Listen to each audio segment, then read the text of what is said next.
ada hukuman riba di 5 fase kehidupan manusia. Yang pertama adalah hukuman ketika di dunia. Allah Ta'ala berfirman, yamhaqullahu riba wa yurbis sadaqat. Allah membinasakan riba dan menumbuhkan sedekah.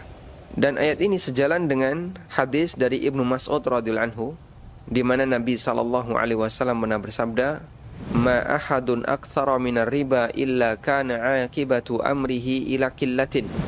Siapapun yang memperbanyak hartanya dengan cara riba, maka akhir urusannya akan menjadi miskin, sehingga dia menjadi orang yang serba membutuhkan di akhir kehidupannya.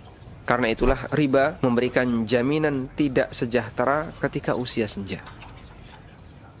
Hukuman yang kedua yaitu hukuman di alam kubur.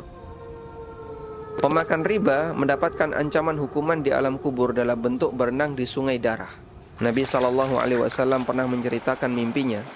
Beliau bersabda, kami mendatangi sebuah sungai, yang sungai itu airnya darah.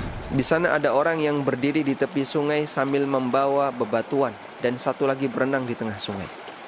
Setiap kali yang berenang di tengah sungai ini mau menepi, maka dia dilempari batu oleh orang yang berada di tepi sungai. Dilempari bukan ke arah badannya, tapi ke arah mulutnya. Lalu batu itu masuk ke dalam mulutnya, kemudian dia balik lagi ke tengah. Dan begitu seterusnya sampai yang dikehendaki oleh Allah Subhanahu wa taala. Ketika Nabi SAW bertanya kepada malaikat, siapakah ini? Maka malaikat menjawab, orang yang kamu lihat berenang di sungai darah adalah pemakan riba. Selanjutnya adalah hukuman di fase kebangkitan. Pada saat manusia dibangkitkan dari alam kubur, Allah berfirman, alladzina ya'kuluna riba la yaqumuna illa kama yaqumul ladzi yatakhabbathu asyaitanu minal mas. Orang yang makan riba tidak dibangkitkan melainkan seperti berdirinya orang yang kemasukan setan karena penyakit gila. Ibnu Abbas mengatakan, pemakan riba akan dibangkitkan pada hari kiamat seperti orang gila yang tercekik. Allah berfirman, dzalika bi annahum qalu innamal bai'u mithlur riba.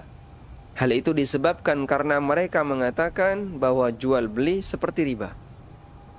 Kemudian selanjutnya, hukuman ketika di mahsyar. Inilah hukuman yang sangat menakutkan. Ada orang yang ditantang perang oleh Allah Subhanahu wa taala di padang mahsyar. Allah berfirman, fa illam taf'alu fa'dhanu biharbim minallahi wa rasulih. Kalau kalian tidak meninggalkan riba, maka umumkan untuk perang dengan Allah dan Rasulnya.